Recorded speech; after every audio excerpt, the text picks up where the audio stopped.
Happy Monday, Seattle hockey fans. Welcome to another episode on On Kraken, where we are going to answer a listener question. Do we need to name a captain? Who are some candidates for captain? Then we're going to update you on some signings for the Seattle Kraken that will likely impact the Coachella Valley Firebirds. And then we will close out the show with a new segment that we're going to do for third segments, especially in the next few weeks. Buying or selling. I give you a scenario. You tell me if you want to buy, you want to sell. Another way of thinking about it is an over-under. That and more coming up on this episode of Locked On Kraken. You are Locked On Kraken, your daily podcast on the Seattle Kraken, part of the Locked On Podcast Network, your team every day. We are the Seattle Kraken.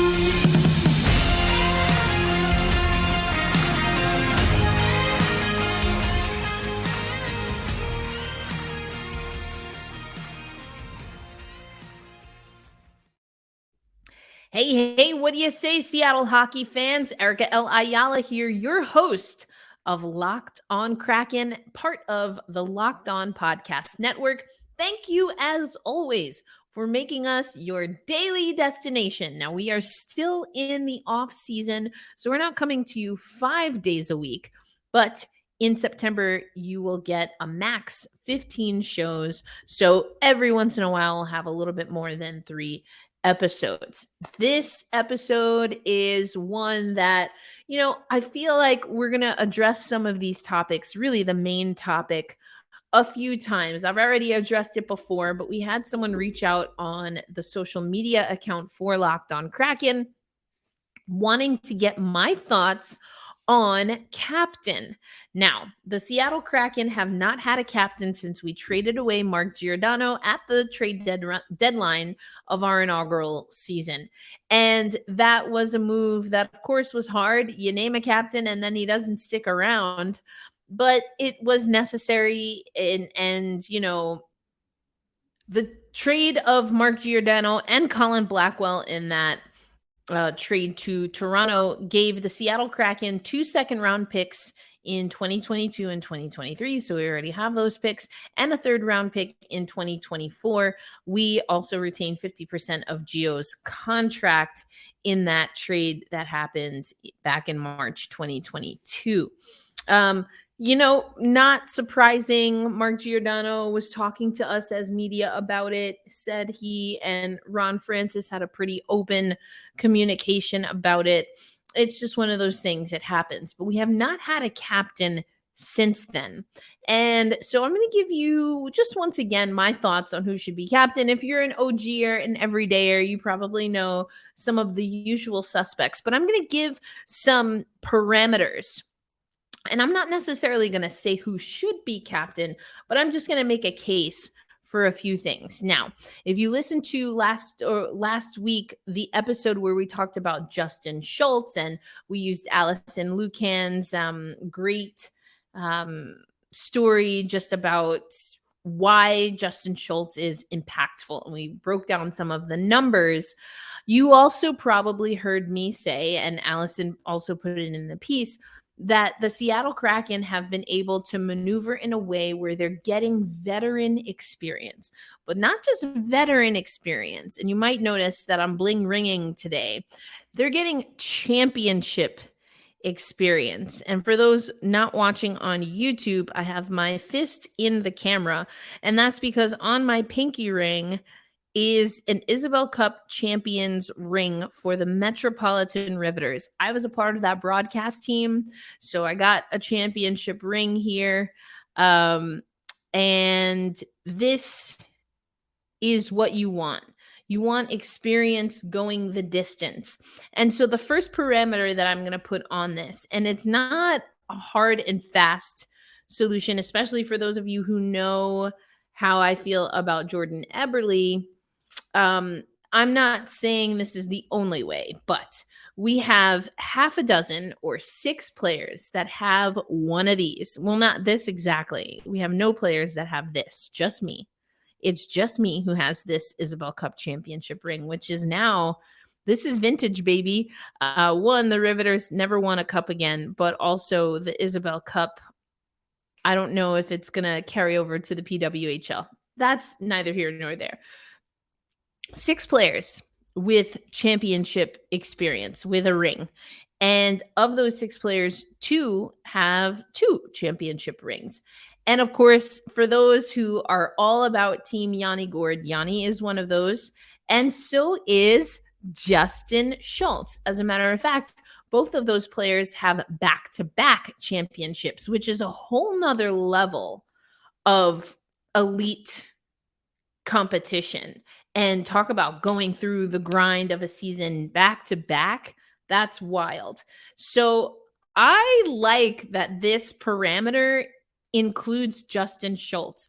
I talked last week, and you should check out that episode. I'll put a little ping here and also in the show notes so you can check out the episode that I'm talking about. But I kind of like that this parameter puts Justin Schultz in the mix. It also includes Jaden Schwartz. I already mentioned Yanni Gourde, Schwartzy, and Vince Dunn won with the St. Louis Blues. Schultz with the Penguins, Yanni Gourde with Tampa Bay. You've got Andre Burakovsky, who won with Colorado, and then Philip Grubauer.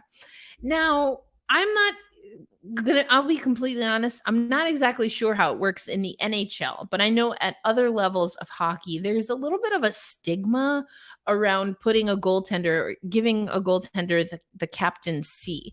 And a lot of that has to do with the captain, for all intents and purposes, and their main focus on the ice is to get an understanding of what's happening when there's a call made and maybe you want an explanation. And it's a little difficult for a goalie to do that. So I understand that from like a logistical perspective, but I also think that sometimes your goaltender is your leader out there. So, I don't know. Tell me how you feel in the show notes. We have a question of the day that's coming a little later, but question number 2 of the day. Do you like goaltenders as captains? What's your vibe? Like I said, neither here nor there for me. You definitely need alternates. Speaking of alternate captains, that's my second caveat. I think it makes a lot of sense for the Seattle Kraken if they're going to name a captain this year, and I'll let you know how I feel about that shortly. But if they're going to name a captain this year, why not pick from your alternate captain pool? These are already leaders. Presumably not much has changed, at least to give them demerits so that they are no longer captain worthy. So that, of course, would include who I have said and gone on the record in the past saying, I want to be the next captain. I want it to be Jordan Eberle. He wears a letter. But so do Vince Dunn, Yanni Gourde, Adam Larson, who I like. So we've got 2 defensemen now who are added into the mix. Schultz in the first category of someone who's got a ring, at least one. He's got 2. And then we add Larson, because he's been an alternate captain. So that brings me to another hypothetical. Who are some players who don't have the alternate A that maybe should? I think Jared McCann is probably on that list. I think a lot of people expect Matty Beniers to step up into that role. But if we go in these 2 categories alone, which, I'm just playing by my own rules that I set. But if just for this exercise, if I go based off of who has a Stanley Cup and who already has a captain's A, I'm going to go with Schwartzy. And I've mentioned Jaden Schwartz before. I think Eberle and Schwartz are very, very similar. It's hard to quantify why I give him the edge. And I think it's just overall, my eye test tells me he's been a little bit more consistent.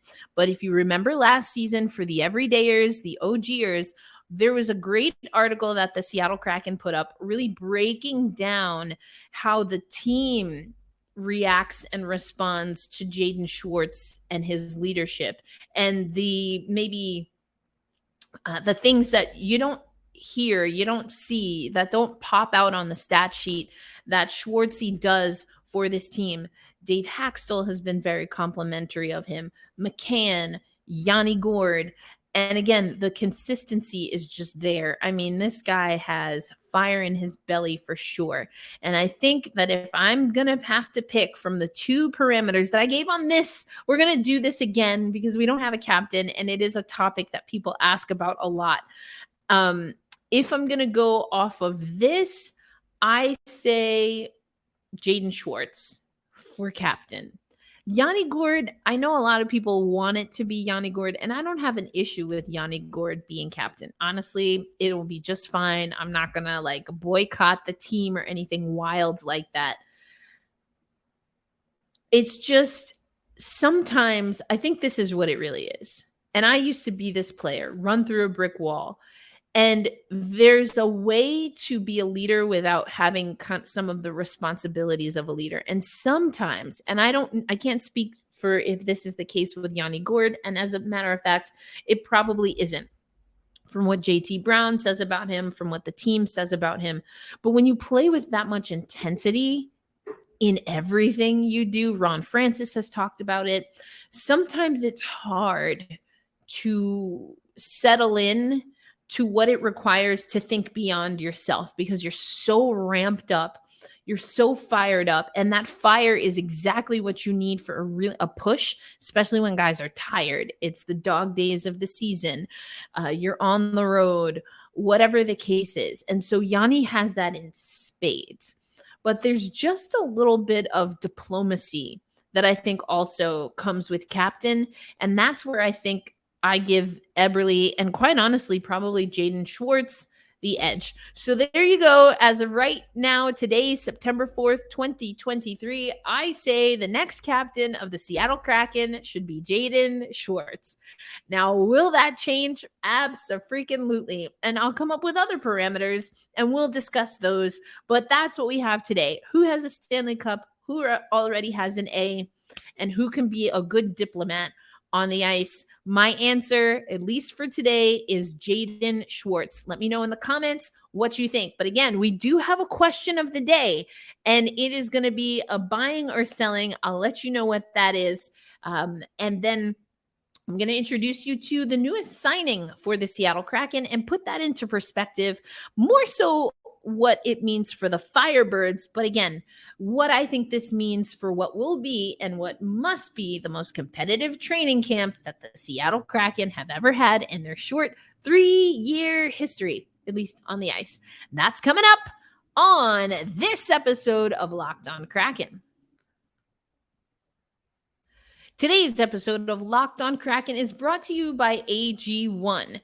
Now, I have talked about AG1 for a while. Since coming on to the Locked On Kraken show and the Locked On Podcast Network, I talk a lot about my daily routine. I'm always experimenting with ways to just get my energy right, to get my mindset right, and also to do something, if I'm being honest, that's pretty quick and simple to start off the day on the right foot. And that's where AG1 has been fantastic for me. When they sent us over the package that you'll be eligible for if you use the promo code and all of the stuff that I tell you about, they send you their AG1 powder, a bottle where you can mix AG1 8 ounces of water, and it has the measurements on the side. And then you get the travel packs as well. But let's just start with the original powder formula. Again, 1 scoop, 8 ounces of water. They already give you a bottle, so you don't have to worry about measuring it out. You just look on the side of the bottle, and you are getting something that has 75 micronutrients, high quality ingredients that will support your energy, your focus, your strength, and your clarity throughout the day. Y'all know me. I'm always traveling. I cover multiple sports up until recently for multiple different various outlets. We're streamlining that with CBS and Locked On now, but making being healthy a simple part that I can add easily to my daily routine has been fantastic. So If a comprehensive solution is what you need from your supplemental routine, then try AG1 and you will get a free 1-year supply of vitamin D and the 5 travel packs that I talked about. Love the travel packs. I'm still using the vitamin D. I'm almost out because my year is almost up. But you will get all of that with your first purchase. So go to drinkag1.com/NHL Network. That's drinkag1.com/NHL Network to check it out. Thanks again for making Locked On Kraken a part of your daily routine, your daily destination. And I teased this a little bit last week, but we're going to have ways that you can engage with us once we go back to 5 days a week, even more direct. And I'm really excited about it. So make sure you subscribe and that you stay tuned, because there are ways that you'll get to hear even more from me. And you can even ask me questions directly. So I'm super excited that we'll have this activation for what I think, again, is going to be the most competitive training camp that we've ever seen. And it's going to be a way for you to help this show, to help me be able to have comprehensive coverage for the preseason, for training camp. And I'm hearing there might be officially a rookie camp. So we'll have more details, all of that to come. But the Seattle Kraken have signed a defenseman. You know, I'm excited that we have another defenseman in the pipeline, but it's Mitch Reinke. Now, he has been with the St. Louis Blues organization. That's where he got his come up, but then also with Pittsburgh. So Reinke signed a 1-year, 2-way contract. So the standard 775 AAV. So he's been with the Wilkes-Barre Scranton Penguins in the AHL. He, of course, that's the affiliate of the Pittsburgh Penguins. And as I mentioned, he, came up with the St. Louis Blues. He actually made his one NHL appearance with the Blues. And so this is a player that doesn't have a lot of NHL experience. So we're really looking at what he can do at the AHL level. So let's take a look at some of his numbers. You can see from 2018-19, he was with San Antonio and then moved over to Utica in the 2020-2021 season, and then has been with the Wilkes-Barre Scranton Penguins the last 2 seasons. So the most games that he's played in the AHL was actually 2018-19. You can see he played 76 games. The most goals and points overall also came in that 18-19 season. He had 12 goals, 33 assists with San Antonio. You've seen that the numbers really haven't stayed there. 2022 Calder Cup playoffs, he had 3 assists as a defenseman. Now, I've seen some, just highlights, and it does look like he can have a scoring knack, and his numbers would indicate that as well. So what does this mean for the Seattle Kraken? Well, I think it really means more for the Coachella Valley Firebirds, and perhaps, quizás, if there's someone like, I don't know, a Ryker Evans who can find his way on the Kraken roster. And we're going to have to talk about the roster construction and breakdown and who we think is really going to slot in once we get a little closer to camp, or when I'm at camp. But could this be someone who then, if Ryker is a player that's kind of, going up and down, or does end up on the Kraken roster, does this then give the Coachella Valley Firebirds some more defensive firepower? And we know that the Coachella Valley Firebirds last season were really effective offensively.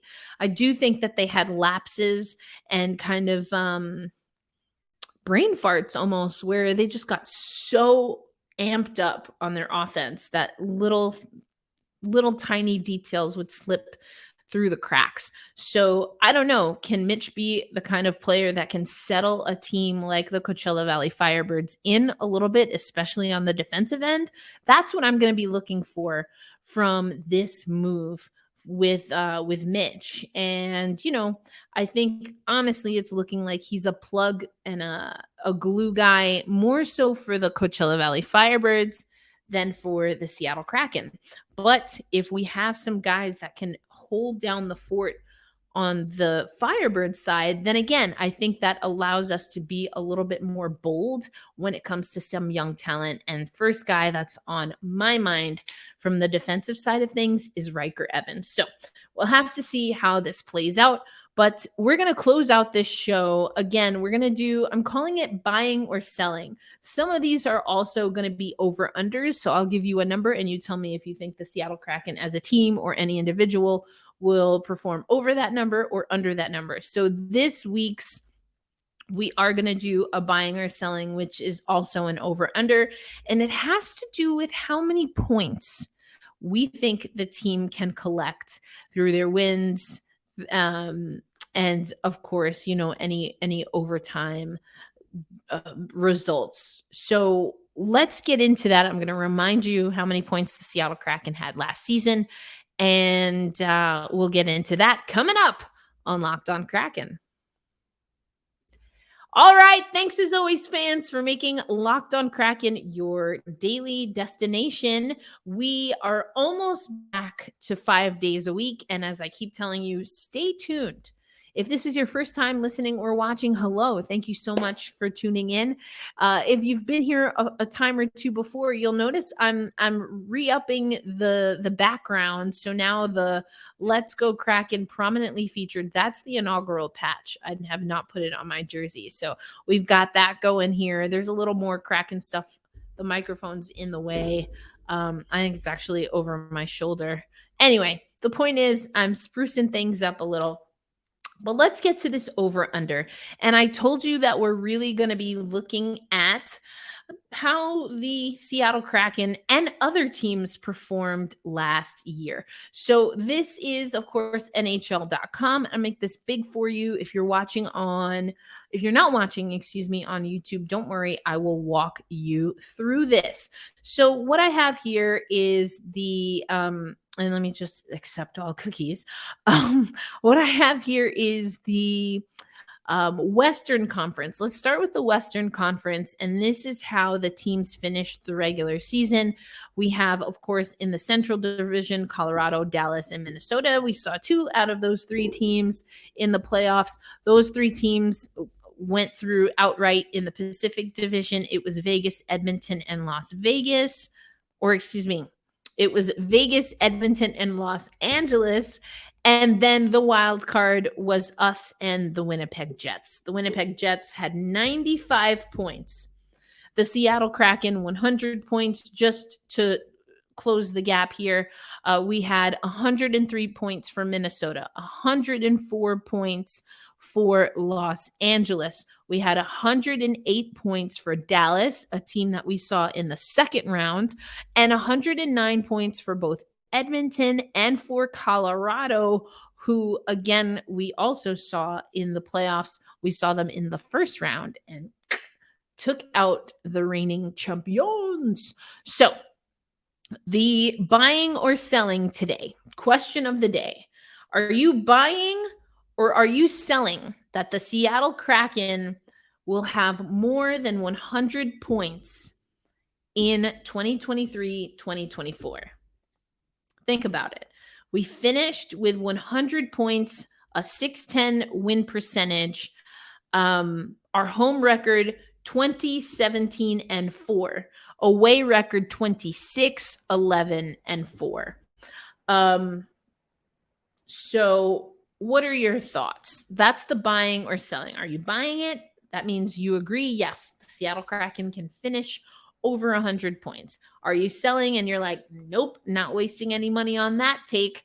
The Seattle Kraken will not finish above 100 points. That does mean they can finish at 100 or lower than that. I'm buying this. I'm buying that the Seattle Kraken are going to reach beyond 100 points in this season. And here's the thing. If we want to at least match what we did last year, according to what we're seeing here in the Western Conference, we're going to have to. right? We're going to have to do that. And I think we need to. So here's what I'm thinking. Laid